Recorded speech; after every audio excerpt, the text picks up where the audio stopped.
Assalomu alaykum hurmatli do'stlar. Demak, bugungi videoda men sizlarga MyMehnat.uz orqali shaxsan xodimni o'zi yokida korxonaviy tashkilotga kirib turib, sizda ishlaydigan xodimlarni avvalgi ishlagan joylar ma'lumotlarini qo'shishni ko'rsatib o'tmoqchiman. Bu videoni ko'rishdan oldin, demak, sahifamizga obuna bo'lib qo'ying, videomizga like, kommentariy yozishdan chiqmasin do'stlar. Bu mana shu sizlarni bizga bergan eng katta yordaminglar bo'ladi.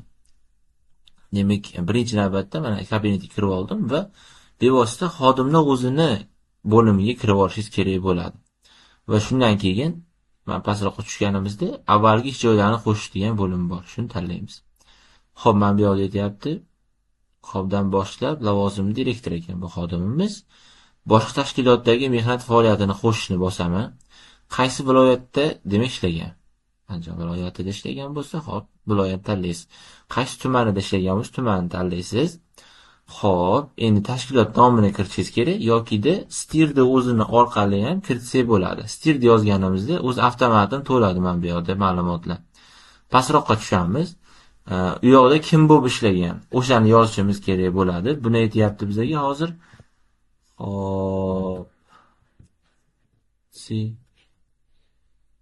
Ofitsiyant deyapti.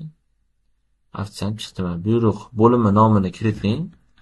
Qaysi bo'limda ishlagan? Buni siz bilmasligingiz juda ham to'g'ri, bilmaysiz chunki u korxonada buxgalter bo'lmagansiz. Siz bo'limi nomini kiritishingiz kerak yokida bo'limi mavjud emas deb qo'yasiz, yolg'ichcha qo'yasiz. Lavozimga qabul qilingan sana.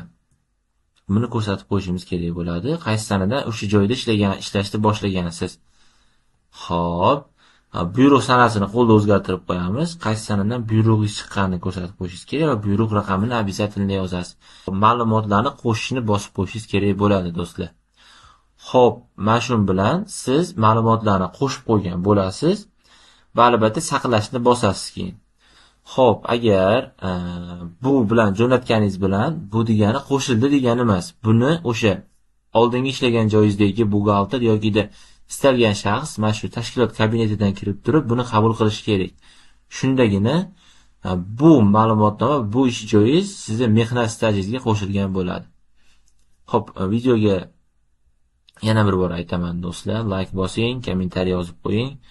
Xo'p, va albatta obuna bo'lib qo'yishni yodingizdan chiqmasin. Rahmat katta.